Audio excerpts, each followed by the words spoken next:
السلام علیکم، میں فاریہ چوہان ہوں۔ میرے والد صاحب، میرا تعلق چکوال سے ہے۔ میرے والد صاحب پاکستان ریلوے میں اعلیٰ عہدے دار تھے، مگر میرے بچپن میں ہی ان کا انتقال ہو گیا تھا۔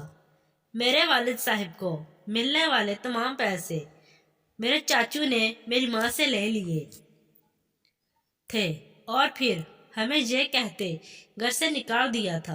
بھائی مرنے سے پہلے یہ گھر اپنی ہی ماں کے نام کر گئے تھے۔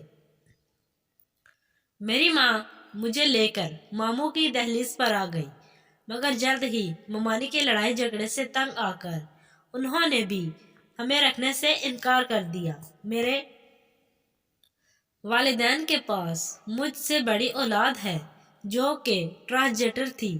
میرے والد صاحب نے اسے رکھنے سے ہی انکار کر دیا اور میری ماں کو کہا اسے کسی ہجڑوں کے گھر وہ یا کسی فلاحی ادارے میں چھوڑو، مگر ماں چونکہ ماں ہوتی ہے، اس لیے میری ماں اولاد کو خود سے ہمیشہ کے لیے جدا نہ کر سکی اور میرے ٹرانسجینڈر بھائی جس کا نام عارف تھا اس کو ایک بے اولاد دوست کے حوالے کر دیا اور کہا میں وقت آنے پر ہی اسے امانت لے جاؤں گی۔ اب میں اپنے ٹرانسجینڈر بھائی سے بچپن میں ہی 2 بار ملی تھی۔ اس کے بعد میں نے پاپا کو بتا دیا میری ماں کسی عجیب سے بچے کو ملنے جاتی ہے، تو میرے والد صاحب نے میری ماں کو بلیڈ کی مدد سے بدترین تشدد کا نشانہ بنا ڈالا، اور وہ دن آج کا دن۔ میں کبھی اپنے ٹرانسجینڈر بھائی سے نہیں ملی، نہ کبھی میری ماں مجھے ساتھ لے کر گئی، نہ ہی مجھے پتا ہے کہ میری ماں عارف سے ملی بھی ہے یا نہیں۔ وقت گزرتا گیا، میں جوانی کی طرف بڑھتی گئی اور میری ماں کی عمر ڈھلنے لگی۔ میں جب زیادہ عمر کو پہنچی تو گھر کے اخراجات پورے کرنا، مجھے تعلیم دلوانا، دونوں کام ایک ساتھ ممکن نہ رہے، تو مجبوراً میری ماں نے لوگوں کے گھروں میں کام کرنا شروع کر دیا۔ اور دوسری طرف دوران تعلیم مجھے ایک لڑکے اعجاز علی سے محبت ہو گئی۔ اعجاز علی کے کہنے پر میں نے ماں سے اپنی پسند کے متعلق بات کی تو میری ماں نے بھی میری کوئی دلیل نہ سنی، میری بات کو رد کر دیا۔ میں بھی ضد پر اڑ گئی اور آخرکار ایک دن ماں کی مرضی کے خلاف جا کر اعجاز سے نکاح کر لیا۔ اعجاز علی کے والد صاحب کا نیوزی لینڈ کے 4 مشہور شہروں میں بزنس تھا۔ میں اس کے ساتھ نیوزی لینڈ شفٹ ہو گئی اور پھر کبھی پلٹ کر ماں کی خبر نہ لی، یہاں تک کہ میرے بچے بھی جوانی کی دہلیز پر قدم رکھ چکے تھے۔ ایک دن نیوزی لینڈ کے مشہور پارک میں مجھے ایک میری پرانی جاننے والی جس کا نام رابعہ تھا، انہوں نے اتنے عرصے بعد بھی مجھے پہچان لیا اور ہمارے محلے کی سب سے امیر فیملی سے تھی اور مجھے تعلیم مکمل کروانے کے لیے میری ماں نے ان کے گھر بھی بطور ملازم کیا کام تھا۔ ملنے سے پہلے آج تک کبھی اپنے فیصلے پر کبھی پچھتاوا ہوا۔ میں نے رابعہ سے اپنی ماں کے متعلق پوچھا تو رابعہ نے بتایا کہ تمہاری ماں تمہارے جانے کے بعد ایک ہجڑے کو گھر لاتی ہے، لوگوں سے کہتی تھی کہ یہ اس کی اولاد ہے، مگر لوگوں نے تمہاری ماں کی بات ماننے سے انکار کر دیا ہے۔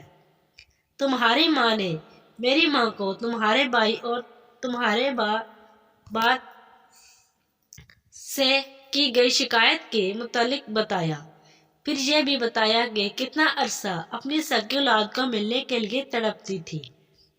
انہوں نے کہا کہ چند دن پہلے میری دوست جس کا گھر میں عارف کو چھوڑا تھا، میری اس دوست کے شوہر نے عارف کو جنسی زیادتی کا نشانہ بنا ڈالا۔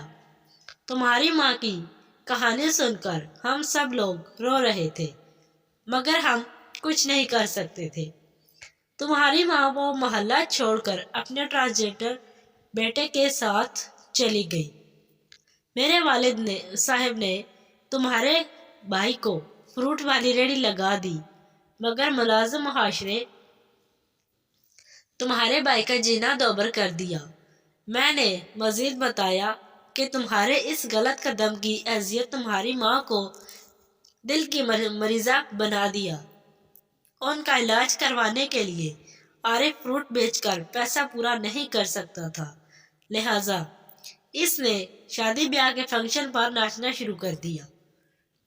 ناچ گا کر کمائے گئے پیسے عارف نے اپنی ماں کا علاج شروع کروایا، مگر ڈاکٹر نے آپریشن کا کہا اور 8 لاکھ روپے فیس مانگی، جو عارف کے لیے دینا ممکن نہ تھی۔ اس دوران محلے میں جہاں تمہاری ماں اور عارف شفٹ ہوئے، وہاں کے چند اوباش لڑکوں نے عارف کو لالچ دیا کہ آج رات کو ایک بہت بڑا فنکشن ہے، وہاں جا کر ڈانس دکھاؤ تو 2-3 لاکھ روپے کما سکتے ہو۔ عارف نے اوباش لڑکوں کی بات مان لی۔ انہوں نے عارف کو بلا پھسلا کر دور ویرانے میں جا کر جنسی تشدد کا نشانہ بنا ڈالا اور ثبوت مٹانے کے لیے عارف کو زندہ جلا ڈالا۔ جب عارف کی موت خبر 3-4 دن بعد تمہاری ماں تک پہنچی تو وہ صدمے سے اللہ کو پیاری ہو گئی۔ عارف کی لاش ایک فلاحی ادارے کے سپرد کر دی گئی، جب کہ تمہاری ماں کے کفن دفن کی ذمہ داری میرے والد نے لے لی۔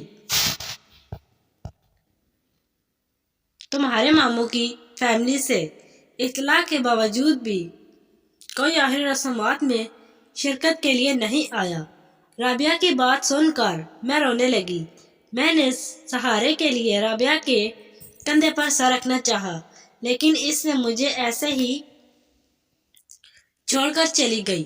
گھر آئی تو دیکھا کہ میری بیٹی اپنے غیر مسلم بوائے فرینڈ کے ساتھ نازیبا حرکت کر رہی تھی۔